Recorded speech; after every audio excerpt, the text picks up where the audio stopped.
Hello traders, my name is Christopher Vecchio, currency analyst with Daily FX. Today is Friday, April 11th, 2014. These are FX headlines as we turn the page to North America. The euro and the Swiss franc are the top performing currencies over the past rolling 24-hour period. The Japanese yen, though, is in third place, and that's really where we're putting our focus today because we see that a lot of these yen crosses are testing major levels of support as global equities roll over. The yen's roll this week has been revived twofold. One, U.S. yields have been falling off. The 10-year yield is plummeting towards 2.60%. We also see that equity markets around the globe have sold off. So not only a shift away from the dollar as the preferred safe haven, but also a revival of safe haven in general. And so with the yen rallying, gold rallying, it's really an anti-U.S. A U.S. capital flow out there.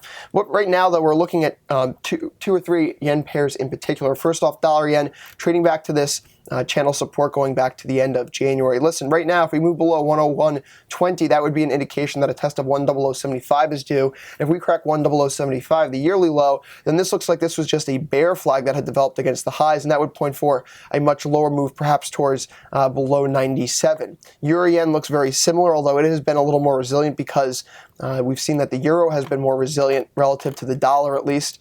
Right here, we have the trend line off of the November 2012 and late March 2014 lows. And just in order to show that this trend has been fighting, even though we've had previous breaks, but right now we're working on the symmetrical triangle pushing lower.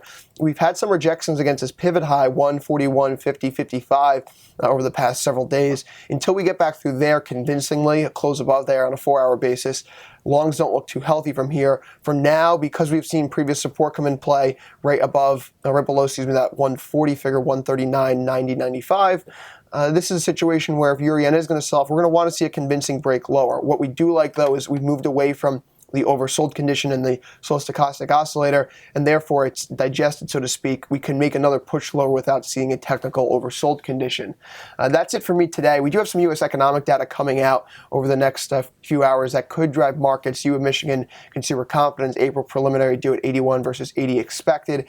However, given the fact and the trend that U.S. economic data has been moving to the downside, it's unlikely that a positive print, merely just an improvement, will do much for the buck. We're going to see a major improvement, or worse, we see a miss, and the miss really feeds into this narrative that the U.S. economy isn't as strong as policymakers feel, which is warranting a softening of the hawkish tone towards tapering QE3 on the Fed's part. And in that case, if we do see another print, this could really continue to flush out dollar longs.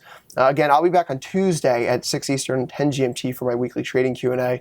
Hope to see you there. If I don't speak to you there before then, have a great weekend.